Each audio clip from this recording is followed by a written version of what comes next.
દર મહિનાની 30મી તારીખે બહેનો સ્વાધ્યાય કરે છે. બોલો કયો સ્વાધ્યાય કરે છે? કાગળ અને પેન લઈને બેસી જશે. ઘરમાં શું છે શું નહીં એનું આખું લિસ્ટ બનાવશે. કારણ જાણે છે કે આવતીકાલે 1લી તારીખ પતિનો પગાર આવશે, એટલે પગાર આવે એટલે થોડીક ઘરની ખરીદી કરી આવો.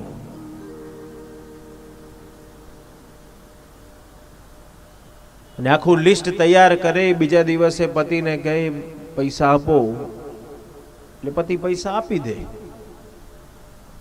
સવારના બજારમાં ખરીદી કરવા જાય, સાંજ પડે ખરીદી કરીને પાછા ઘેર આવે. ઘેર આવીને પતિ ખુરશીમાં બેઠા હોય, છાપો વાંચતા હોય, એટલે પતિ એક પ્રશ્ન પૂછે કે કેટલા રૂપિયા બચાયા? બોલો કોઈ બેન એમ કે આટલા રૂપિયા બચાયા? ઉપરથી પત્ની એમ કે બચાયા શું, 500 રૂપિયા બાકી રાખીને આવી છું. એટલે પતિને ગુસ્સો આવે કે 10,000 રૂપિયા આપ્યા હતા છતાંય 500 બાકી રાખીને આયા, એટલું બધું શું લઈને આયા છો?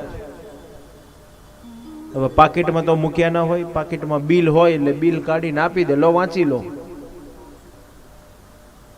બિલ વાંચતા વાંચતા પતિ એક શબ્દ બોલે છે, આ બધી વધારાની વસ્તુ લાવવાની શી જરૂર હતી? ત્યારે બહેનો કેવું સરસ સમજાવે છે કે દર મહિનાની આખર તારીખે આપણા ઘરમાં પૈસા હોતા નથી. બરાબર? હા બરાબર.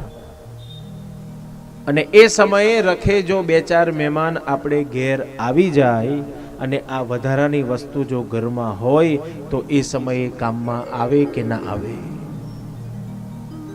બોલો પછી પુરુષ કાનપટ્ટી પકડે? સાચી વાત હો તારી. જ્ઞાનીઓ પણ આજ સમજાવે છે કે તમે પણ આ રીતે પ્રારબ્ધનું ભાથું બાંધતા જાઓ તો એ ખરા સમયે એ કામમાં આવશે. પણ આપણે આજે નહીં, કાલે કાલે કાલે કાલે. ભગવાન ક્યાં મંદિર છોડીને જતા રહેવાના છે? કાલે જઈશ, કાલે જઈશ, કાલે જઈશ. પરિણામ કાલ આપણી કોઈ દાડો થતી જ નથી.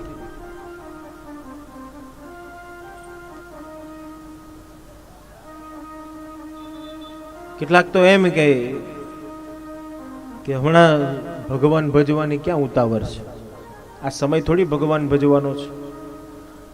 એ ભગવાન ભજવા હોય તો ગરડા થઈશું ત્યારે ભગવાન ભજી લઈશું.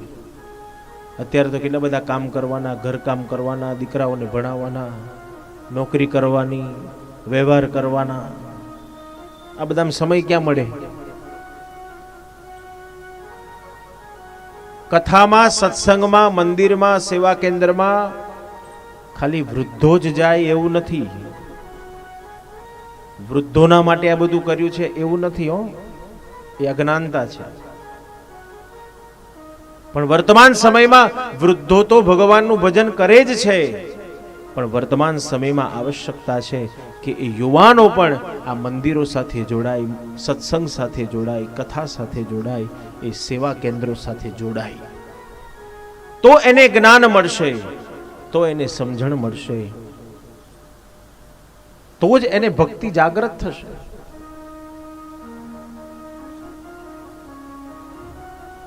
પણ આપણી જોડે ટાઈમ નથી. તમે રોજ મંદિર દર્શન કરવા જતા હો ને તમારો દીકરાનો દીકરો તમને જોવે કે મારી બા રોજ મંદિરમાં દર્શન કરવા જાય છે, અને કોક દિવસ દીકરો તમને ઈચ્છા કરે કે બા ક્યાં જાઓ છો? મંદિરમાં. હા, હું અહીં આવું તમારી જોડે દર્શન કરવા. બોલો આપણું નબળું શસ્ત્ર કયું? એક જ આપણું નબળું શસ્ત્ર, ભણવા બેસ, ભણવા બેસ, ભણવા બેસ. એ સમયે એ બાળકને જિજ્ઞાસા હતી મંદિરમાં દર્શન કરવાની, પણ આપણે એક જ પકડી રાખ્યું, બસ ભણો ભણો ભણો. પણ એ સમયે એ બાળકને સમજાવવાની જરૂર છે, બેટા વાંધો નહીં, મંદિર દર્શન કરવા આવવું હોય ને તો ચાલ મારી જોડે, પણ દર્શન કરીને આવું પછી ભણવા બેસી જજે હો. આ ગટ્સ નથી આપણી પાસે. પરિણામ એ સમયે એ બાળકના ઈચ્છાના આપણે ચૂરે ચૂરા કરી નાખ્યા, અને એક સમય એવો આવે કે આપણે ઈચ્છા કરીએ કે મારો દીકરો કથામાં જાય, મારો દીકરો મંદિરમાં જાય, સેવામાં જાય, સત્સંગમાં જાય, અને પછી આપણે આપણા દીકરાને કહીએ ત્યારે આપણા દીકરાઓ આપણને મોઢે ના પાડી દે છે, અમને કોઈ ઇન્ટરેસ્ટ નથી, અમે નથી જવાના.